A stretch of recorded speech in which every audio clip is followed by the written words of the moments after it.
début, il y avait... Oui, j'avais oublié de partir l'enregistrement. Ouais, OK. Il y avait extrêmement d'échanges par rapport à ce qu'on peut faire avec l'outil, donc beaucoup de contenu informatif, éducatif, instructif et tout ça, des astuces qui se partageaient et c'était tellement intéressant et c'est là que justement ça a comme suscité mon intérêt et que j'ai commencé à faire certains essais. Le premier essai étant avec mon propre site web.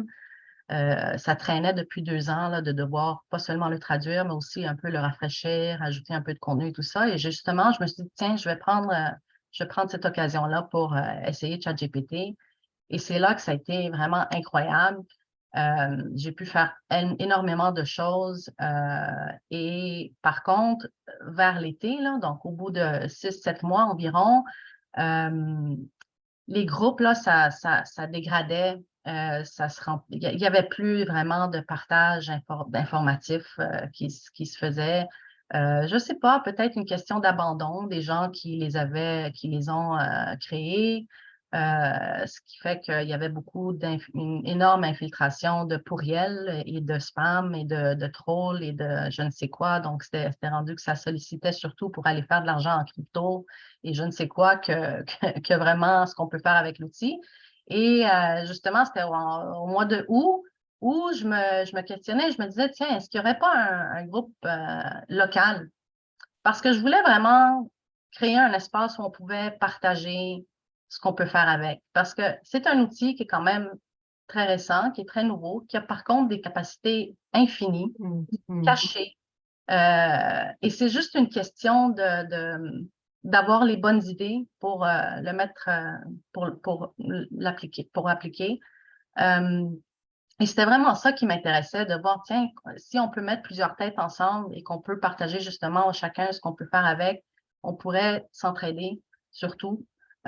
Et surtout à cause du fait que c'est quand même quelque chose de nouveau. Donc, c'est pas comme si on a toute une traînée Ben, en fait, il y a très peu de formations aussi. Ça, c'est une autre chose que vous avez constaté. Il y a des formations, mais tout est nouveau là aussi. Ben, maintenant, il y a vraiment énormément de formations. Il y en a Mhm. énormément qui sont aussi gratuits. On pourrait OK. aussi, si vous voulez. J'ai partagé 2-3 fois sur le groupe toute une liste là, des formations qui sont disponibles et il y en a vraiment beaucoup qui sont même gratuits. Ben, il y a 3-4 universités américaines qui offrent aussi des cours gratuitement. Ils sont en anglais. En français, je me souviens pas qu'est-ce qu'il y avait. Ben, je pense qu'il y a TELUC qui offre quelque chose sur l'intelligence artificielle. Il y a EduClip de l'Université de Montréal aussi qui offre, pas nécessairement sur ChatGPT, mais surtout sur l'intelligence artificielle. Et il y en a plusieurs autres, en fait. Mais il me semble que je disais autre chose. Non, excusez-moi, là, mais... Ben, qu'on était parti sur les trolls qui amenaient, Ah oui, en fait, donc, la dégradation des groupes oui, puis là, qu'il y avait peu de formation. Moi, j'ai aussi, je me demandais si le fait qu'il y avait peu de formation n'a pas amené un désintérêt. Tu sais, les gens se sont dit, oh, je ne suis pas capable, je ne sais pas où aller, là. Est-ce que c'est un peu la remarque que je n'ai pas été claire. Je me demandais si le fait, mais s'il y a beaucoup de formation, ça peut être aussi où je dois aller, là, ou si ça peut faire un effet contraire. maintenant, oui, je sais pas, je suis pas trop certaine il y a 6 mois. Mhm. Probablement qu'il y en avait encore quand même pas mal, mais c'est sûr il y en a de plus en plus. Et il y a aussi des formations payantes, là, qui sont plus encadrées, plus petits groupes, ce qui pourrait aussi, effectivement, beaucoup plus intéresser certaines personnes qui voudraient un encadrement ou un espèce de formule où on peut justement interagir et communiquer et faire quelques exemples en direct. Contrairement à ces formations gratuites-là qui sont surtout en format module, micro-apprentissage, donc visionnement à son rythme, où il n'y a pas nécessairement vraiment beaucoup d'interaction. Donc, c'est quand même différent. Mais il y en a, c'est sûr qu'il y en a beaucoup et il y en a de plus en plus. Je vois tout le temps des nouvelles annonces pour des formations en ligne ou d'autres qui se préparent ou d'autres qui s'en viennent. Aussi Et vous, donc, comme ça, quand vous avez mis au point votre groupe, ça a été de juste plus entraide, qu'on se parle, ben, c'est ça, au début, qu'on quand évolue ensemble, là. OK. j'avais pas trouvé de groupe localement et je voulais justement un espace. Ben déjà, le fait qu'il y avait rien localement. Et certains petits groupes que j'avais trouvés, je ne trouvais pas qu'il y avait assez d'interaction, donc il n'y avait pas assez de partage. Donc, l'idée est vraiment partie de là, de créer un espace où on pouvait s'entraider l'un l'autre, les professionnels des domaines tous confondus, pour se servir de l'outil et de savoir qu'est-ce qu'on peut faire avec, justement. Mais je ne m'attendais pas non plus à l'intérêt qui avait explosé vraiment du C'est début. incroyable, Dans hein? la Ah première oui? heure, j'avais plus que 100 personnes là, dans la première heure. Mais je suis aussi sur plusieurs réseaux. J'ai un réseau quand même assez large. Ça aide tout ça, certainement. Mais j'ai dû justement, quand j'ai vu qu'il y avait un intérêt, la première chose que j'ai faite, c'est que j'ai développé un plan avec ce que j'avais déjà entre les mains. Parce que moi, déjà, depuis le début de l'année, j'avais fait pas mal, beaucoup de choses. J'avais plus de 20 000 mots d'informations que je m'étais vraiment mis dans des fichiers à moi que j'étais prête à partager avec tout le monde. Et ce Ah, que j'ai fait c'est... d'ailleurs, oui. Ah, Allô? oui, Joanne? Je crois que, S'il y je en a sais qui veulent, je ne sais pas, s'il y en a qui veulent passer, parce que Joanne, je pense que votre micro est ouvert, Ah, désolée. mais avez-vous un commentaire à faire? Je ne sais pas, voulez-vous Non, je poser suis une question? désolée, c'est accidentel. Je vous écoute, je suis obligée de travailler un petit peu dans l'arrière de la scène. OK, c'est notre lot à tous. Oh là là. Euh, oui, alors, le oui. contenu que j'avais, je suis partie de là, donc je suis vraiment partie de ça. Et justement, pour tous ceux qui nous écoutent, ça fait quand même 2 mois, un peu plus de 2 mois que le groupe existe. Mais si vous allez vraiment en arrière, surtout pour le premier mois et demi, je partageais au quotidien là, vraiment des cas d'utilisation pratique avec les fichiers qui contiennent toutes les invites de commandes ChatGPT, les requêtes. Certains ont été traduits. À un moment donné, je ne réussissais pas à traduire, à tout traduire. Donc, il y en a que j'ai laissé quand même en anglais tout en expliquant que par faute de temps, je ne peux pas non plus tout traduire. Donc, Mhm. je donne un résumé en français, mais les invites sont quand même en anglais. Il y avait la question aussi à savoir, est-ce que c'est mieux de les traduire? Est-ce qu'on utilise Ah, les c'est invites en l'autre anglais? question. Ben oui, c'est ça, hein? Oui. Les données sur lesquelles l'outil se base sont évidemment beaucoup plus importantes en anglais, ce qui fait qu'une rédaction en anglais sera beaucoup plus, la requête, la réponse à une requête va être beaucoup plus performante en anglais qu'en français parce Mm. qu'évidemment, l'outil se base sur ce qu'il a de disponible et il y en a beaucoup plus en anglais qu'en français. Euh, mais ça fonctionne, ça peut fonctionner aussi très bien en français. On peut quand même développer. Mais je trouve quand même qu'il est beaucoup plus performant en anglais qu'en français. Mais c'est à cause de ça aussi. C'est quand même une raison. Vous avez dans votre groupe 2 autres collègues qui sont modérateurs comme vous, hein? C'est ça? Oui, donc à un moment donné, il y avait surtout deux personnes qui participaient beaucoup, donc qui partageaient aussi des choses. Et c'est justement ces deux personnes-là où à un moment donné, je leur ai demandé s'ils ne voulaient pas se joindre à moi pour modérer le groupe, vu que ça a vraiment explosé. On approche les 1500 personnes hein, déjà. Ah, bravo! Ouais, Félicitations! on était rendu à 1000. Ça fait même pas une semaine, me semble, que j'avais publié qu'on Oui. était à. Moi, Et j'avais vu le dernier chiffre, c'était 900 quelque chose il y a 2 semaines. voilà. Alors là, Puis aussi, mon Dieu. on risque de toucher le 1500 aujourd'hui. Donc, ça va vraiment vite. Donc, pour garder le cap sur le groupe, avoir une aide, mais aussi pour continuer à partager aussi de leur part là, ce qu'ils connaissent et ce qu'ils savent. Et c'est vraiment le fun parce qu'on est les trois de domaines très différents. Donc, il y a Audrey Gagnon qui fait partie de la production, donc tout ce qui est vidéo, image. Il a une entreprise là-dedans, donc il peut apporter tout ce qui touche aux images. C'est lui qui anime désormais le jeu. On anime des jeux les samedis. Il y en a un aussi où on essaie de découvrir les images qui sont faites par une IA et celles qui sont réelles. J'avais parti ça justement depuis le tout Oh là début. là! Oui, je faisais ça toute seule et ça me prenait des heures à trouver les images afin de comparer, qui soient dans le même domaine de la même chose. Mais finalement, c'est Audrey qui a pris la relève avec ça et tant mieux parce que c'est sa zone de génie aussi. Donc, c'est des images qu'il conçoit lui-même aussi avec l'IA, tandis que moi, je n'étais pas rendue là à me servir de l'IA pour les images non plus. Donc, c'était vraiment des recherches que je faisais sur des groupes et ailleurs. On a aussi Jacques Gariepi, qui est programmeur, développeur web. Donc, lui, il peut apporter effectivement là, tout ce qui touche vraiment les requêtes et les codes, tout ça. Ah, OK, OK, c'est ça. Des fois, je voyais que c'était vraiment très poussé, là, comme dans les Oui, requêtes, là. Alors, c'est plus lui plus technique aussi. qui s'occupe. Je Oui, pense que c'est ça.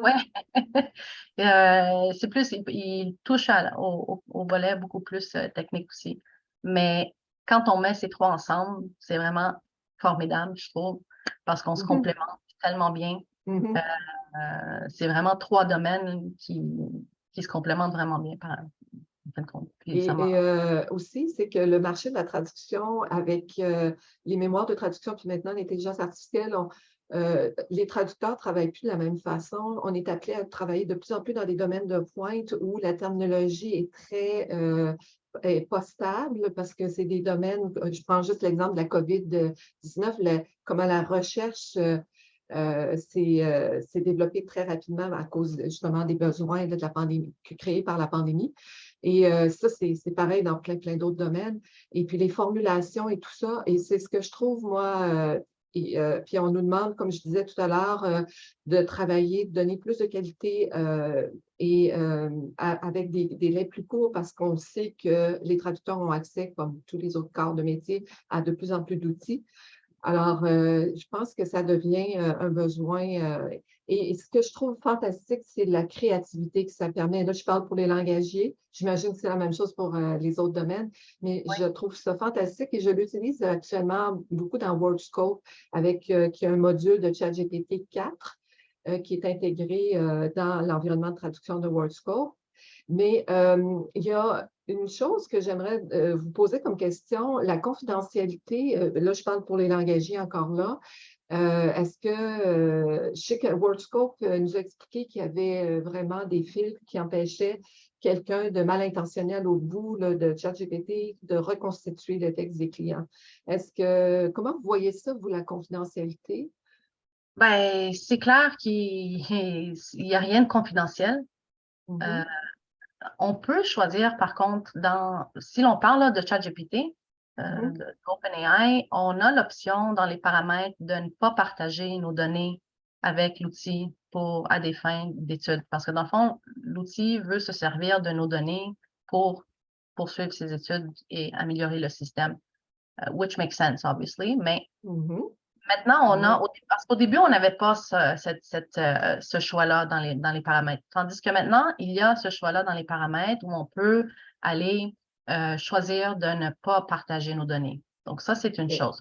Par contre, il faut savoir que si on choisit de ne pas partager nos données, donc de garder un peu plus de confidentialité notre travail avec l'outil, on ne peut pas sauvegarder les historiques, on n'a pas d'historique de conversation. Euh, Moi, j'aime bien le fait qu'on ait une historique de conversation parce qu'on a l'occasion de pouvoir retourner dans un projet et de retravailler dans un projet. Donc, on peut faire beaucoup de choses avec cette historique-là de conversation. Sauf que si on ne partage pas nos données avec l'outil, on n'a plus cet historique-là. Donc, c'est un peu il faut faire le choix OK. dans ce qu'on veut ou pas. Et depuis un mois environ, je pense, ou un peu plus que ça, OpenAI offre aussi maintenant un forfait Enterprise qui est une version sécurisée. Un peu comme DeepL, puis le DeepL Oui, effectivement. donc, DeepL Pro qui offre une version sécurisée où les données ne sont pas stockées nécessairement sur le serveur. Et c'est un peu la même chose avec OpenAI. Donc, il y a quand même cette option-là. Le prix n'est pas affiché, il faut contacter le service des ventes. Donc, je présume que c'est quand même un tarif important, sans savoir, mais c'est lequel. Mais il y a quand même des options. Mais sinon, si on exclut le forfait Enterprise, qui est quand même sécurisé, ou le fait dans les paramètres, là, de choisir, si on choisit de garder l'option où on peut jouer dans les historiques des conversations, donc on partage nos données avec l'outil. Évidemment, il faut éviter d'utiliser des informations sensibles, donc on évite justement de mettre ces informations-là. Mais hier, j'ai partagé sur le groupe une étude qui soulevait le fait qu'une IA, en fait, peut déduire jusqu'à entre 85 et un taux de précision entre 85 et 95 les données sensibles d'une personne juste en analysant ce que cette personne-là va mettre en ligne. Mais quand je dis en ligne, c'est les réseaux sociaux, Reddit, Quora, tous ces outils-là. Ce sont des données qui sont publiques. Il faut comprendre aussi que ce qu'on met, je veux dire, ça me fait pas que ça me fait rire, mais on se soucie maintenant avec la question de la confidentialité, de ChatGPT et tout ça, mais je pense qu'on oublie toutes les années qu'on fait des recherches sur Google, qu'on met notre vie sur Facebook, sur LinkedIn, sur Instagram. Tout ça est public. Toutes ces données-là est publiques.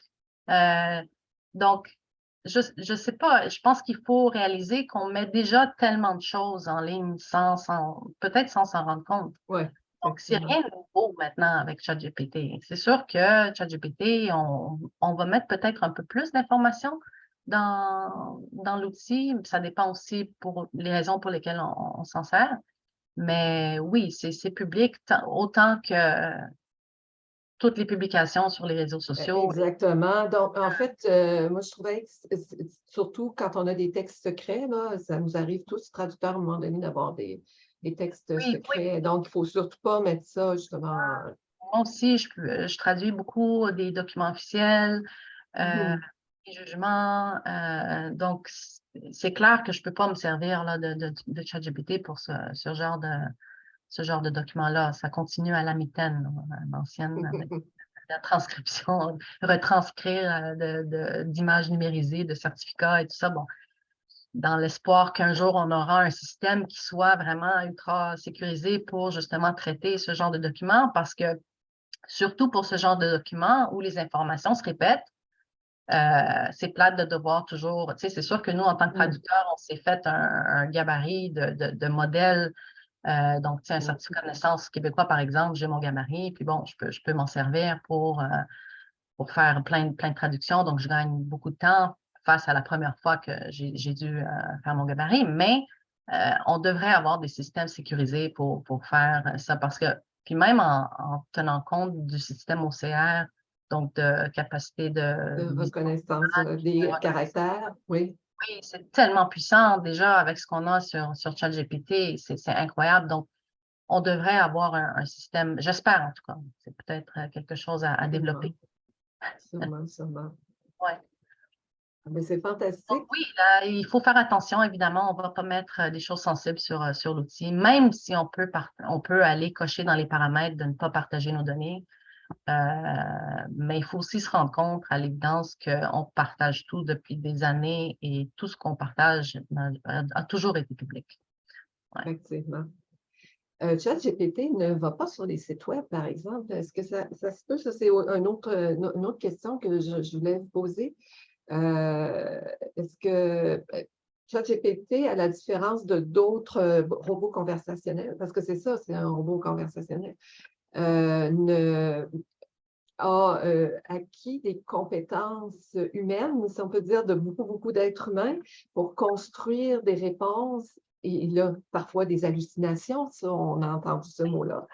Donc, il faut toujours aller vérifier ce qu'il dit, mais on ne peut pas lui demander de faire une bibliographie, par exemple. Il va nous en faire une, mais on ne peut pas se fier du tout si on fait une thèse, justement, de maîtrise, puis on dit, fais-moi la bibliographie de je ne sais pas quel sujet. Faire les recherches des sources pour aller rechercher. Oui, c'est ça. Est-ce que c'est ce que... De façon fiable? Oui, non, de façon fiable, je dirais que pas tant. Non, c'est vraiment pas sa force. OK. Donc, il ne va pas encore dans les sites web ou... Il y va. Mais souvent, Ah c'est oui, pas les bons sites, c'est pas nécessairement les bonnes informations. Il le fait, pas toujours, hein. Il y a des fois, c'est drôle comme système parce que c'est pas nécessairement constant. Je remarque une amélioration dans le sens que je pense que le système, moi, je m'en sers vraiment beaucoup depuis le mois de février, donc ça fait quand même plusieurs mois. Et aujourd'hui, j'ai rarement des modifications à aller apporter à ses réponses. Donc, je pense qu'il s'est ajusté à mes attentes et aux modifications qu'on a faites au fil du temps. Donc, il finit par s'ajuster. Quand je pense au tout début, par exemple, où tu sais, c'était pas correct, je trouvais que ça manquait il fallait vraiment modifier. Il y avait beaucoup de modifications que j'apportais, tandis que là, j'en apporte de moins en moins. Mais en ce qui concerne la recherche en ligne, ça aussi, il y a un logiciel dans le système, le WebPilot, qu'on avait avant la possibilité parce que maintenant, ChatGPT, il peut faire des recherches en ligne, mais sur Bing. Donc, c'est aussi limité. Bing et Google, c'est pas nécessairement la même chose, donc c'est quand même limité à ce qu'il peut rechercher sur Bing. Mais même quand il fait des recherches, plusieurs fois, c'est arrivé qu'il me sort des sites ou des réponses là, qui n'ont pas vraiment de sens. Pas nécessairement qui n'ont pas de sens, mais qui ne sont pas les bons. Donc, c'est sûr c'est que ça, pour une c'est ça. recherche, pour rechercher, tu sais, rechercher les bons sites web, il faut vraiment aller vérifier, effectivement. C'est pas, je dirais que Effectivement, puis les réponses aussi, si on demande une biographie sur quelqu'un parce qu'on traduit un texte où il est question d'une certaine personne, puis il faut aller vérifier après coup là, si les données sont exactes. oui, absolument. Effectivement. C'est drôle parce qu'il y avait une fois, c'était lequel? Ben, je voudrais pas non plus, mais c'était en lien avec un chanteur et je voulais aller faire un jeu de mots avec des paroles d'une chanson.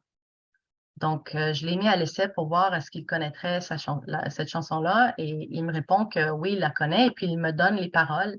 Sauf que je vais faire la recherche en ligne par moi-même pour vérifier et c'était complètement une autre chanson d'un autre auteur, d'un autre chanteur. C'était vraiment quelque chose d'autre. Donc, mais il s'essaye quand même. Ouais. C'est bien. Alors, c'est quoi votre principale utilisation justement dans votre travail? Vous l'utilisez essentiellement pour?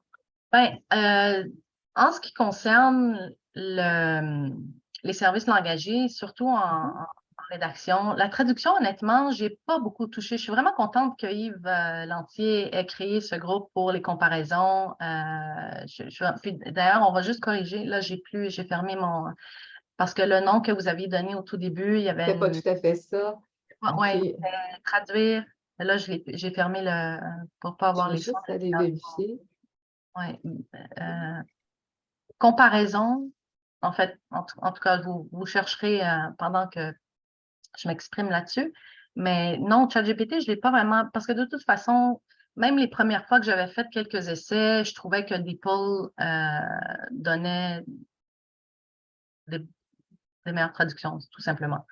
Donc, je trouvais. Par contre, là où ça a tout changé pour moi en traduction avec ChatGPT, c'était pour toutes les questions qui touchent à l'adaptation, la transcréation, les traductions Mhm. destinées pour le marketing, donc d'annonces publicitaires, de slogans, d'aller vraiment, donc tout ce qui est créatif dans le fond. Donc, toute cette question-là d'adaptation, transcréation et toute traduction destinée au marketing, là, il est exceptionnel. Vraiment, là, il est exceptionnel. Il est vraiment bon à faire un remue-ménage, à trouver des idées, à apporter plusieurs suggestions. Là où, je me souviens, je pouvais passer des heures à chercher là, la bonne idée ou la bonne adaptation. C'est plus le cas, heureusement. En fait, moi, la principale, je travaille essentiellement dans l'environnement WorldScope. ChatGPT, je l'utilise là parce que je veux garder vraiment la confidentialité là, à tout prix. Et il y a des boutons, au lieu d'avoir justement des prompts, là, des invites, Il y a des boutons pour les traducteurs, donc révision, traduction, expliquer, définir, etc. Puis un bouton après ça, plus, parce que si je demande une définition ou une explication, mais j'appuie sur plus, puis il va m'en dire plus. Puis le bouton que tout de suite que j'ai plus utilisé, c'était le bouton expliquer parce que je travaille de l'anglais vers le français. Et l'anglais et le français sont deux langues très proches l'une de l'autre, mais ils n'ont pas la même logique. Souvent, il y a des chapelets d'adjectifs devant un nom, puis là, on se demande en français, qu'est-ce que c'est le lien entre tous ces adjectifs-là? On ne sait pas, alors que le français, lui, exprime les rapports logiques. Alors, souvent, j'appuie sur le bouton expliquer et justement, il m'explique, il me donne des exemples et là, je fais le lien très rapidement, beaucoup plus rapidement que de façon qu'à la mitaine, comme on disait tout à l'heure, là. Ouais, Vraiment. ouais. Donc, c'est encore la créativité, dans le fond, là, parce qu'il va chercher aussi le côté implicite du texte. Il développe, en fait, le côté implicite, parce que chaque texte n'est pas... c'est tout simplement il y a tout un côté connaissance implicite dans chaque texte. Alors, il sort ça, puis là, ça me donne des idées. Ah, tiens, en français, on dit ça comme ça, on commence comme ça. Alors, c'est vraiment sa créativité, moi aussi, Vraiment qui est remarquable, là. ouais. Donc, côté service langagier, c'est surtout pour ça. La rédaction, les articles, dresser des plans de contenu. Parmi mes services langagiers se trouve aussi le marketing de contenu. Donc, c'est un peu tout un forfait ensemble, autant la conception d'un plan, la stratégie d'un marketing de contenu avec la création, justement. Donc, tout cet aspect-là, là, l'outil le prend vraiment très bien en charge. On peut vraiment développer beaucoup d'idées avec cela. Et tout ce qui touche à des questions de stratégie d'affaires. Et ça, j'aimerais vraiment en parler, surtout pour les langagiers. Peut-être un peu moins pour ceux qui travaillent uniquement auprès d'agences, donc qui ont une entrée constante auprès de certaines agences, mais surtout les traducteurs, et les rédacteurs et les langagiers ou tout autre professionnel, dans le fond, pour pousser leurs propres services et leurs propres affaires dans le but de travailler avec des clients directs. Il y a pas si longtemps, toutes ces informations étaient difficilement accessibles où il fallait quand même avoir recours à des professionnels, des agences de marketing et tout ça pour se concevoir like a branding, une image de marque et comprendre un peu comment on peut exploiter des systèmes web pour pousser nos services et notre offre. Tandis que maintenant, avec ChatGPT, c'est ce qu'on peut réaliser. Donc, on peut aller se créer une image de marque, on peut aller développer des idées pour des campagnes de marketing, du contenu pour son site web, pour ses réseaux sociaux, faire des plans. Donc, toutes les questions stratégiques en affaires qui s'appliquent à tous les domaines, tous confondus, mais c'est autant possible aussi pour un rédacteur, un traducteur, un réviseur. Et c'est ça que je trouve super intéressant. Et j'invite surtout à tout le monde, justement, je vais quand même commencer à les republier tranquillement. Surtout les toutes premières publications que j'avais faites sur le groupe, c'était des très longues publications qui comportaient vraiment beaucoup d'informations. Donc, je vais peut-être commencer à les déconstruire pour en faire plusieurs, pour rappeler justement de toutes ces démarches qu'on peut faire avec l'outil pour se concevoir justement tous ces plans-là et toutes ces stratégies-là. Mais je dirais aussi, pour faire un site web, l'image marketing, moi, j'ai un programme de mentorat avec justement les jeunes traducteurs, puis je les incite à faire, même s'ils visent une agence ou un cabinet, à faire un site web portfolio. D'ailleurs, que les agences mettent maintenant de plus en plus souvent, pouvez-vous rajouter votre portfolio, même si c'est pour un poste, et de mettre l'accent sur leur propre valeur aussi, parce que avec la pandémie, ce qui est arrivé, c'est qu'il n'y avait plus d'entrevues de personne à personne comme on faisait avant, là, de se rendre dans le bureau du futur employeur puis de faire connaissance. Alors, je leur ai parlé de plus de mettre en valeur justement leur propre valeur dans leur site web. Et j'ai hâte justement de prendre un peu, d'essayer, prendre du temps pour essayer ça, voir et leur proposer avec ChatGPT de faire cet outil-là. Et ça fonctionne bien. Ça leur permet aussi de voir si les valeurs du cabinet ou de l'agence correspondent à leurs besoins. Parce qu'on sait que quand il y a un conflit de valeurs, c'est une des premières causes d'épuisement professionnel chez toute catégorie d'employés confondus. Alors, si un jeune traducteur ou une jeune traductrice s'en va vers un cabinet dont les valeurs ne correspondent pas aux siennes, mais qui se dit, bon, ben, je vais faire de l'argent, je vais pouvoir payer mon loyer, tout ça, mais ça peut devenir, ça peut se retourner. Je prends ça en note. Je trouve ça fort intéressant ce que vous dites. Oui, et à part ça aussi, toutes ces mêmes stratégies et ces mêmes démarches qu'on peut réaliser avec l'outil pour ses propres services et son propre offre, on peut l'appliquer pour réaliser d'autres projets. Et c'était vraiment mon idée avec les publications, là, encore une fois, au tout début. Donc, la première semaine ou la deuxième semaine, je crois, je travaillais sous forme de semaine thématique. Donc, cette semaine, c'est sur l'idéation de projet, par exemple. Comment concevoir un projet, comment passer d'une idée de projet un projet, d'une idée d'affaires à un projet qui se réalise. Ensuite, une semaine qui était sur les sites web, par exemple, et on avait soulevé la question de la loi pour les données personnelles, les renseignements personnels. Les renseignements personnels, oui. Oui, maintenant, c'est un peu différent parce que j'essaie justement d'essayer de différentes choses. J'ai commencé à inclure aussi beaucoup sur l'actualité pour voir un peu aussi le pouls d'où se trouvent les gens, ce qu'ils veulent aussi savoir davantage. Mais surtout, au début, c'était des semaines thématiques où je partageais vraiment énormément de contenu éducatif et instructif sur comment faire telle chose, donc des cas d'usage pratiques. Et c'est un appel aussi que je fais à tout l'engagé parce qu'on a tous un petit hobby ou quelque chose qui nous passionne ou qui nous intéresse, mis à part là, ce qu'on fait comme l'engagé. Et cet outil-là nous donne la possibilité justement d'aller développer des nouveaux projets, développer des nouvelles idées qu'on peut réaliser dans son intégralité en ligne. C'est des choses qui étaient pas mal plus difficiles à faire il y a que quelques années, tandis que maintenant, c'est extrêmement facilité, je veux dire, et puis c'est gratuit aussi. C'est juste de savoir quoi faire et comment le faire. Et c'est ça que j'ai partagé surtout au début quand j'ai lancé le groupe. Je pense que les personnes qui sont présentes ont des questions à vous poser. Je vais lire un petit peu ce que je vois dans le chat, le cavardage.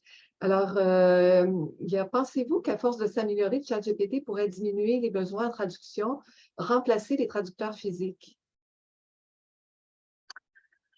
Ben, honnêtement, est-ce qu'on traduit encore? Dans le sens que déjà, on s'est accoutumé à utiliser les outils qu'on a à disposition, tant de TAO que de traduction automatique. Et là, s'ajoute aussi l'intelligence artificielle. Moi, je pense qu'on s'en va de plus en plus vers une transition de rôle. Donc, le rôle du traducteur va forcément transiger en quelque chose d'autre. Pas quelque chose d'autre, mais essentiellement en réviseur et en vérificateur. On ne traduit plus. Actuellement, on a justement beaucoup de postes édition qui est de la révision de traduction machine. Mais là, c'est différent ce dont vous parlez là. On part d'un texte, on le déconstruit, on le reconstruit aussi. Là. Il y a le côté créativité. Oui, oui, c'est sûr. Est-ce qu'on sera remplacé? Je veux dire, je pense que déjà, jusqu'à une certaine limite, on l'est déjà. Quand il fallait forcément avoir recours à un traducteur professionnel, tandis que là, et je le vois aussi dans la clientèle, dans mon bassin de clients, je le vois dans les travaux aussi qui rentrent et dans les mandats que je reçois, ils sont très différents de ce que j'avais il y a 1 an et il y a 2 ans et il y a 3 ans, là. Et même il y a 5 ans, je dirais. Ça évolue extrêmement vite.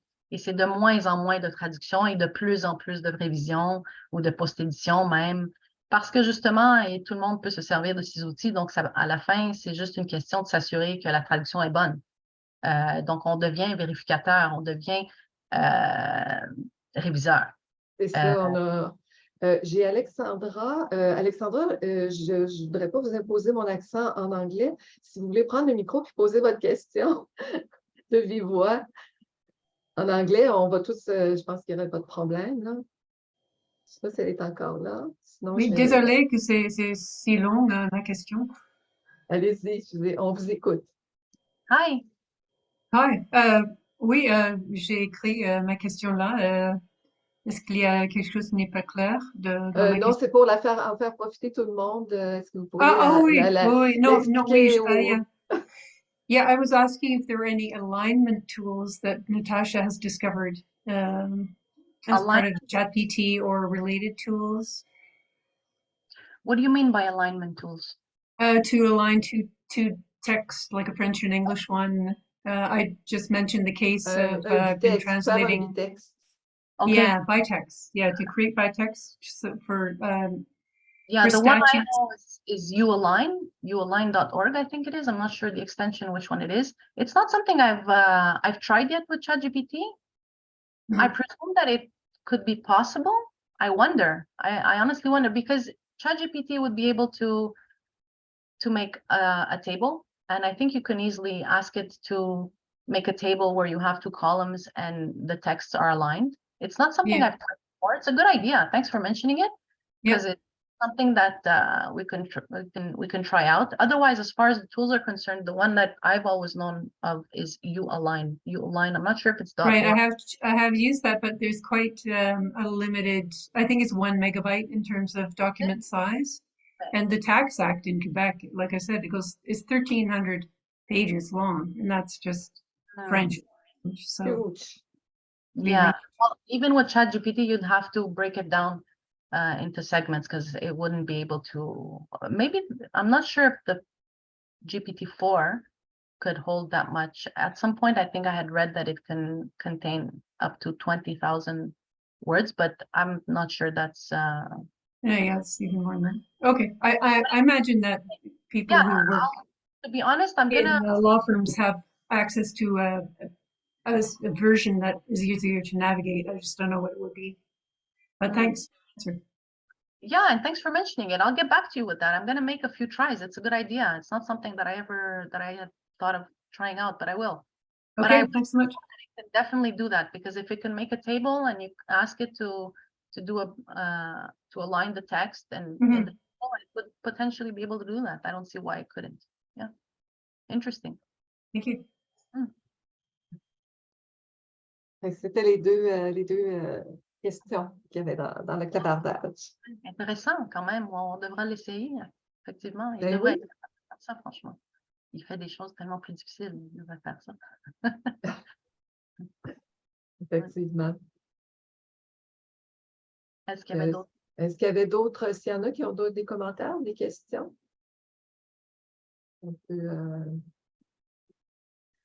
Est-ce que vous pourriez, en terminant, nous montrer votre site web, faire un partage d'écran et nous montrer votre site web? C'est vraiment beau. Vraiment. Puis en plus, il est en construction. Moi, juste avant de créer le groupe, j'avais un moment creux. Je me suis dit, tiens, je vais me servir encore une fois de ChatGPT pour reconstruire un peu dans l'optique de vouloir optimiser davantage pour les moteurs de recherche. Donc, en mettant en place certaines bonnes pratiques de SEO. Et j'avais commencé à faire ça, ce qui a fait en sorte que j'avais créé une trentaine de pages web à mon site web. Puis là, après ça, il fallait que je les traduise, que j'avais commencé à faire. Et je n'utilise pas les systèmes automatiques de traduction. Je les fais moi-même. Les désactiver, oui. Oui, moi, je ne les utilise pas, je les fais moi-même, puis je vais insérer les textes. C'est qui est quand même un peu plus lourd par rapport à l'ouvrage, le travail à faire. Et après, quand j'ai créé le groupe et que je me suis mis là-dessus pour justement me faire des plans de contenu, puis partager tout le contenu que j'avais partagé, surtout le premier mois, là, surtout au tout début, Ben, ça m'a un peu déraillé de cette tâche-là et ça traîne encore. Donc, mais oui, je peux le faire ici, oui. Je vais regarder si je vous ai donné l'autorisation. OK, vous pouvez y aller, il n'y a pas de problème pour l'autorisation.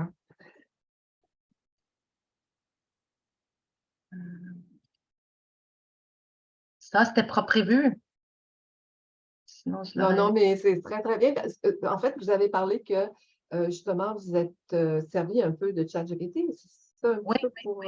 Est-ce que vous Bonne pouvez nous idée, expliquer un petit peu dans votre site web, c'est une bonne juste rapidement? Donc là, vous voyez bien le. On voit une jeune femme là, qui court là, Une jeune femme qui court. ouais, C'est vrai? Voyons donc. sur le bord de la plage. Et maintenant?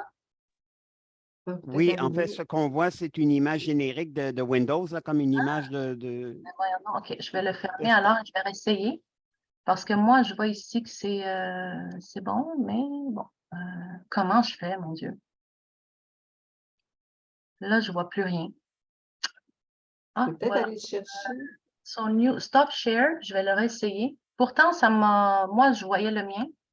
On a brièvement vu votre site web, Natacha, mais ça a tout de suite passé au fond d'écran Windows. On va essayer. Désolée pour ça. Screen share. C'est ici, c'est celui-là. C'est bon. Share. On voit bien? Est-ce qu'on le voit? Oui, là, on le voit très bien. voit bien? Genex Web Solutions. Ouais. OK. Donc, oui, pour moi, c'est vraiment axé sur le bilinguisme. J'ai un double agrément, donc je traduis, je fournis des traductions certifiées autant vers l'anglais que vers le français. Ce qui est quand même assez particulier. Ça m'a impressionné à savoir quand j'avais terminé mes études on était, mais c'est sans doute, je pense pas que ça a beaucoup changé, mais on est qu'environ 5% de traducteurs agréés auprès du tableau de l'ordre avec ce double agrément. Mais ça rejoint pas mal à ce que je disais dans ma présentation au début, que c'est pas vraiment un choix. J'ai pas vraiment, ça n'a jamais vraiment été un choix d'apprendre l'anglais ou d'apprendre le français ou à traduire vers l'une ou l'autre langue. C'est juste que ça fait partie de ma vie. C'est depuis toujours, c'est rien de nouveau pour moi. Puis c'était une question très, très naturelle de travailler justement dans les deux langues. Donc, ça, c'est ma particularité à moi et c'est mon image de marque, si on veut, par rapport à ça. Donc, je l'ai vraiment axé sur le bilinguisme. Parce que c'est sûr qu'on est tous traducteurs, on est tous rédacteurs, mais je crois que c'est important aussi d'aller chercher ce qui nous démarque. Et quand j'avais fait ce travail-là de remue-ménage, ça, c'était longtemps avant, pas longtemps, mais c'était avant ChatGPT. Par contre, là, j'aurais bien aimé de faire tout ça avec lui, mais c'est un outil formidable justement pour aller faire ce genre de remue-ménage-là. Donc, voici ce qui me représente, qu'est-ce que je fais, les secteurs dans lesquels je travaille, qu'est-ce qui est vraiment propre à soi-même et qu'on puisse développer justement des idées pour nous démarquer et avec lesquelles travailler pour une image de marque.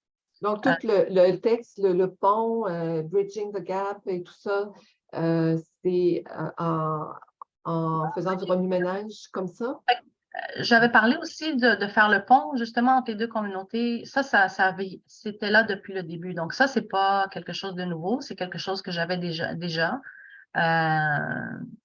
Ce que j'ai développé, c'est par contre le contenu, comme tout ce contenu ici. Ça ici, c'était du ChatGPT.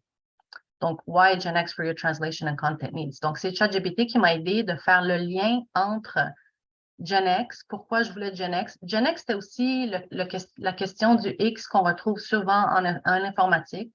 À la base, je voulais me spécialiser justement dans le secteur de l'informatique, ayant une affinité aussi pour les outils web et tout ça. Donc, je voulais que ça parle et que ça résonne dans ce domaine-là.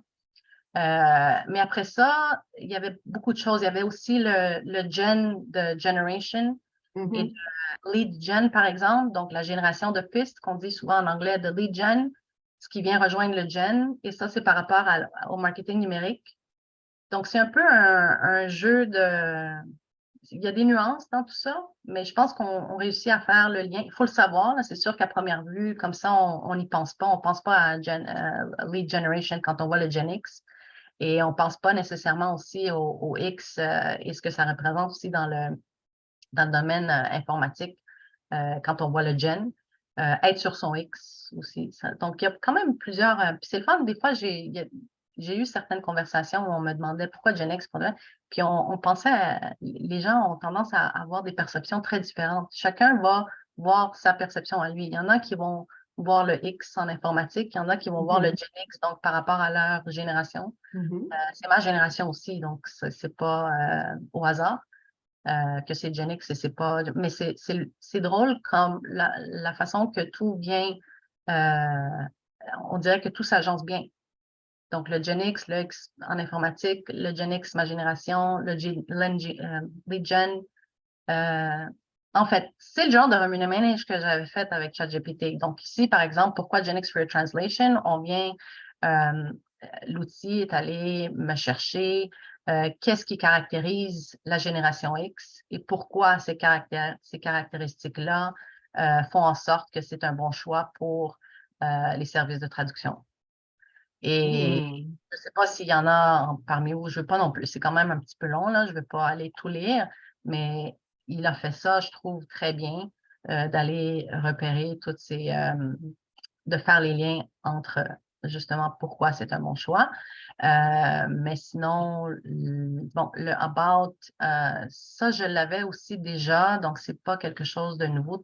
En fait, tout ça, c'était là. Le service, j'avais développé un peu plus. Donc ici, on a service, on a Translation Content Creation. C'est dans les deux langues en passant. Hein. Je pourrais basculer en français, là. Mais vous voyez, le VO and Transcription, je pense que je l'ai retiré. Il ne se retrouve plus dans le nouveau site. En ce moment, le site est en restructuration, donc on ne le voit pas parce que c'est dans le back-end, en attente d'être terminé pour que je puisse enfin le publier. Mais j'ai surtout développé une page distincte pour chacun des services. Donc, pour la traduction de documents officiels, il y a une page distincte. Pour la traduction ensuite, il y a des pages distinctes pour les secteurs d'activité. Donc, en informatique, il y a une page distincte. Dans le juridique, il y a une page distincte.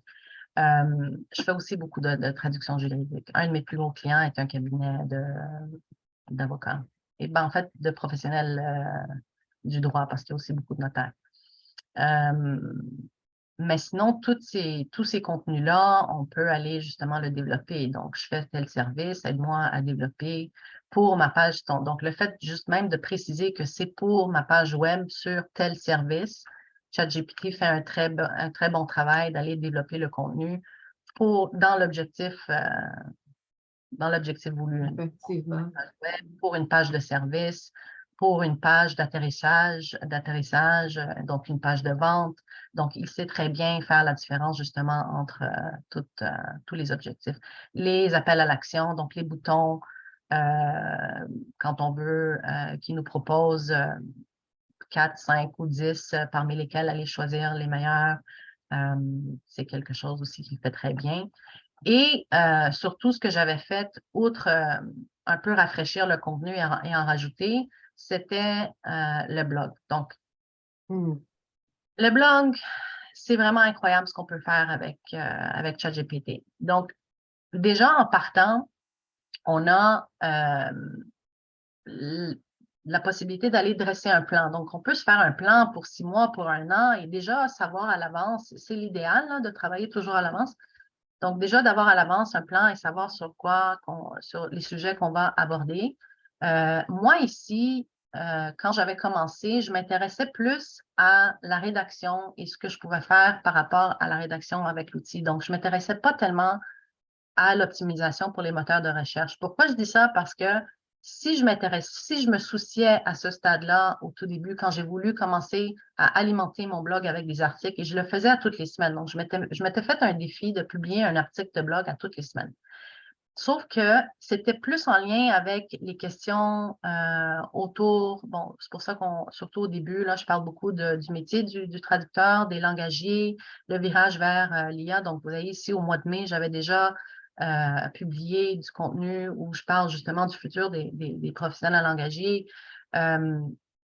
C'est pas axé sur l'optimisation des moteurs de recherche, c'était axé sur surtout des sujets qui m'intéressaient. Donc, je m'intéresse à tel sujet, je veux écrire sur tel sujet, aide-moi à développer mon idée, à dresser mon article de blog. Ce sont tous des articles de 2000 mots, 2000, 3000 mots. Donc, c'est des articles qui sont longs, ce pas des articles de 500 mots. Donc, à me faire des plans, à me faire dresser les grandes lignes, après développer chacune des idées et ensuite uniformiser et finalement faire la révision. La révision, très important de le faire par soi-même. Il ne faut pas trop se Non, il ne faut pas trop se fier sur ChatGPT, oui, effectivement. Je pense que c'est là où nous, en tant que langagiers, on a la possibilité de faire un travail exceptionnel parce que n'importe qui peut aller rédiger son billet de blog, par exemple, mais n'aura pas nécessairement la compétence et l'œil pour aller le réviser en bonne et due forme, tandis que nous, on peut. Donc, c'est là qu'on peut réaliser des choses vraiment. On ajoute la valeur, effectivement. Oui, oui. Je vois que le temps passe, puis je pense qu'il y a peut-être des gens qui doivent retourner travailler. Ça, c'est surtout avec ça que j'avais commencé là, au tout début. Donc, il y avait une dernière. Un projet pour le mettre à l'essai et je me suis dit, tiens, je vais utiliser mon cas à moi. Et j'invite tous les langagiers et traducteurs de faire la même chose. Utilisez votre cas à vous, justement, pour aller réaliser votre site web, je ne sais pas, du contenu pour vos réseaux sociaux, pour le blog, pour plein de choses. Ouais. Le dernier commentaire dans le clavardage, c'est qu'en fait, ChatGPT, vous l'utilisez essentiellement pour du contenu. C'est ce qu'on peut. Vous l'utilisez pour générer du contenu plus que pour faire de la traduction, des choses comme ça. La traduction, juste en ce qui a trait à la traduction créative, donc adaptation, transcréation et tout ce qui est destiné pour le marketing. OK. Sinon, parce que moi, je traduis beaucoup dans le secteur juridique et en informatique aussi. J'ai quelques clients en informatique. C'est surtout des travaux techniques. Donc, pour ça, j'utilise surtout DeepL à la base. Donc, pas de ChatGPT. Mais quand il est question de réaliser des projets plus en transcréation, donc de sites web, surtout de sites web, et d'adaptation, c'est là où j'ai remarqué que ChatGPT apporte une aide incroyable.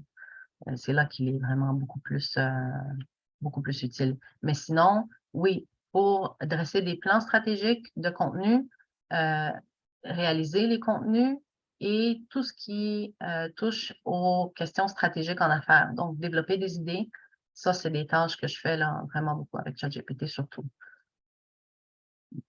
Et merci beaucoup pour toutes ces précieuses informations.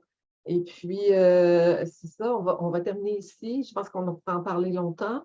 Et j'invite tout le monde, je ne sais pas si vous êtes déjà dans le groupe, si vous connaissez des gens. Pardon? Je peux poser une question très rapide? Oui, vas-y, allez-y, Frédéric. Oui. Est-ce que ChatGPT comprend le concept de transcréation? Comment on lui demande si on a un slogan ou dans lequel il y a un jeu de mots, puis on bute parce que ça fait une demi-heure, 1 heure qu'on tourne autour et qu'on n'arrive pas. Est-ce qu'il comprend ce concept? Dès qu'on lui donne un rôle à occuper, donc dès qu'on lui dit en partant, occupe le rôle d'un spécialiste de marketing ou occupe le rôle, justement, là, occupe le rôle d'un spécialiste en marketing, j'ai besoin d'aide pour que ce soit mon image de marque ou, admettons aussi, développer mon contenu pour mon site web. Donc, le fait de lui préciser sa tâche et nos objectifs, ce qu'on veut réaliser, en fait, son rôle, les tâches à réaliser et l'objectif qu'on a, fait en sorte qu'il sait absolument comment s'enligner dans ses réponses. Donc, ce qu'il va concevoir, c'est que c'est justement là le résultat qu'on veut rechercher. Le fait qu'on lui donne on lui dit d'occuper le rôle, par exemple, d'un spécialiste en marketing, ben, il va adapter son rôle à sa réponse. Donc, c'est sûr, si on fait juste lui demander, et c'était mon erreur au début, pas mon erreur, mais parce que ça fait partie aussi de la petite courbe d'apprentissage aussi avec l'outil, à savoir comment rédiger les requêtes, comment lui demander certaines choses. Tout est une question de précision. Donc, le plus de détails qu'on peut mettre dans la requête et le plus qu'on peut préciser, meilleures seront ses réponses. Donc, oui, tout simplement lui dire « occupe le rôle d'un spécialiste en marketing, j'aimerais concevoir ceci ou cela, ou aide-moi à faire ceci ou cela » en lui donnant le plus de détails possible, va lui permettre de fournir une réponse adéquate. Et à part ça, on peut développer à l'infini avec l'outil. Et c'est très intéressant, et je pense que c'est aussi une erreur qui est souvent commise, c'est que on s'arrête, bon, je veux un plan, par exemple, de contenu sur tel sujet, il nous dresse un plan, ouais, j'aime pas trop, ou bien même sur la question de la création d'un certain article en particulier, il va rédiger, non, j'aime pas trop, on va essayer de changer certaines choses, mais après, on s'arrête là, mais on ne se rend pas compte qu'on peut développer vraiment à l'infini avec l'outil. Moi, comme j'ai expliqué tout à l'heure, je pense que l'outil s'est ajusté à mes attentes. Donc, j'ai de moins en moins de modifications à apporter quand je réalise des tâches avec. Je l'utilise au quotidien. Mais je me souviens, il y a quelques mois, où je développais vraiment très souvent. Quand il me donnait une réponse, le fait de lui dire « ça, j'aime pas parce que ça sonne trop formel ». Ça sonne trop robotique, ou c'est pas assez long, ou c'est trop long, ou il faut résumer. Donc, lui faire comprendre qu'est-ce qu'on aime moins et ce qu'on préfère dans les réponses, fait en sorte qu'il s'améliore par soi-même. Il finit par s'ajuster à nos attentes. J'aimerais ça rebondir sur la question de Frédéric. Si je comprends bien, Frédéric et Natacha, c'est pas ChatGPT qui fait la transcréation. ChatGPT vous sert à faire de la création marketing en français et à en faire en anglais. Et puisque vous êtes bilingue, vous êtes capable de faire la création dans les deux langues. Ce n'est pas ChatGPT qui fait la transcréation, c'est vous qui la faites à partir du contenu que ChatGPT vous donne d'une part en anglais et d'une part en français. Est-ce que c'est ce que je comprends? Aussi. Mais si on lui montre, par exemple, ce qu'on a comme contenu dans une langue, admettons en anglais ou en français, peu importe, et que c'est, par exemple, là, pour une page d'atterrissage, donc de vente, qui exige une certaine transcréation, donc une certaine adaptation vers une langue, la langue d'arrivée, là, si, mettons, on dit vers le français ou que ce soit vers l'anglais, c'est la même chose, ben, il peut le faire. Donc, c'est surtout dans ces tâches qui exigent un minimum de créativité qu'il est surtout plus performant face aux autres outils là, de traduction automatique. Parce que la traduction automatique, par exemple, si on prend l'exemple de DeepL, il va pas vraiment, il va juste traduire, il s'améliore lui aussi, là, il est beaucoup mieux qu'il était il y a 1 an, puis 2 ans et 5 ans, ça c'est sûr. Mais je ne crois pas qu'il a les capacités de ChatGPT à savoir occuper un certain rôle pour justement apporter les bonnes réponses. Donc, il fait plus que traduire, il adapte un texte. Tandis que DeepL, c'est de la traduction automatique, il va traduire. Mais ChatGPT, surtout, c'est pour ça qu'il est plus performant sur tout ce qui touche la créativité, parce qu'il peut occuper certains rôles. Merci. Ah, ça fait plaisir. Merci beaucoup, Natacha. On est là pour s'assurer que c'est dans les bonnes lignes, que c'est juste, que c'est bien. À la fin, c'est ce qu'on fait. Notre rapport, elle est là. C'est d'assurer la justesse des réponses de l'outil. Face à quelqu'un qui ne sait pas, il va juste le prendre et s'en servir. Ben, nous, notre valeur ajoutée, justement, c'est de savoir le remettre à l'ordre et assurer que ces réponses sont justes. Ou s'ils ont besoin d'être développés davantage, ou si ça va pas du tout. C'est très intéressant. Donc, ça nous montre vers quoi on doit s'en aller. On voit c'est un petit peu plus clair, là, mais on va découvrir beaucoup de choses. effectivement. Oui, ça va extrêmement vite, hein. Ça se développe. Même moi, j'ai beaucoup de difficultés à suivre le rythme, même sur ce que je voudrais partager, parce que ça va tellement vite. J'ai à peine le temps de maîtriser une certaine notion, puis il y a autre chose qui arrive pour faire plus vite, plus simple. Et il faut laisser ce qu'on vient de faire il y a la semaine dernière, parce que bon, finalement, de cette manière-là, c'est plus simple, c'est plus vite. On pourrait dire que l'arrivée de ChatGPT se compare à l'arrivée d'Internet. C'est une Absolument. révolution comparable à celle qui est arrivée avec Internet, celle qu'on vit. Ça Moi, va. je dois vous laisser parce que le travail m'appelle. Et Merci beaucoup. merci beaucoup. Ça m'a fait plaisir de vous On rejoindre. mettra ça et puis on va se voir dans le groupe. Oui, merci. Au revoir, merci à tout le monde.